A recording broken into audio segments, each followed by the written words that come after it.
Replacing a toilet fill valve with a push-button system is one of those tasks that sounds a lot more complicated than it is, like souffle.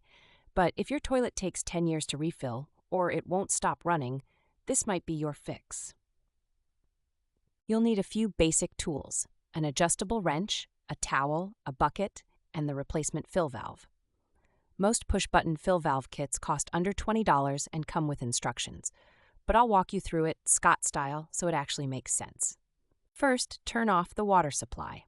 That's the little valve sticking out of the wall, usually behind the toilet. Righty-tighty.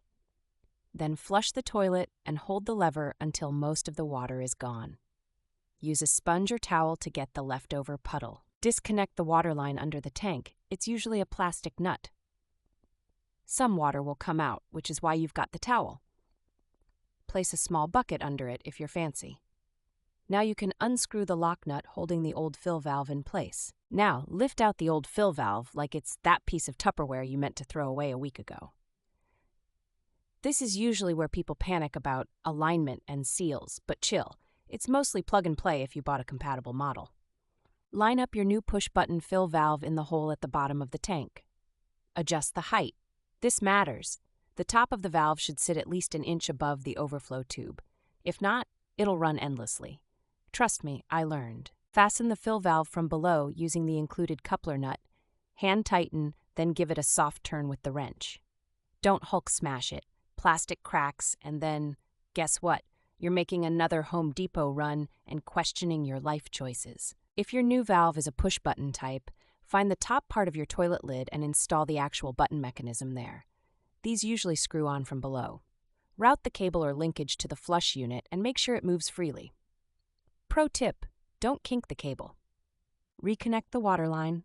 Slowly turn the water back on and listen. Glorious silence means it's sealing properly. If it sounds like Niagara Falls or a haunted faucet, you might need to reseat the gasket or check the float level.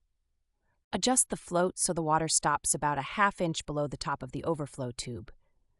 Most modern valves allow you to slide the float up or down or turn a screw. It's like tuning a guitar, but for toilets and without groupies.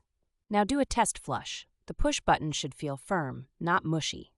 The tank should empty and refill like it's in a performance review. If you see leaks underneath, tighten the coupling just a smidge. No need to panic or sweat through your shirt. A functioning toilet fill valve saves up to 200 gallons a day if you had leaks before.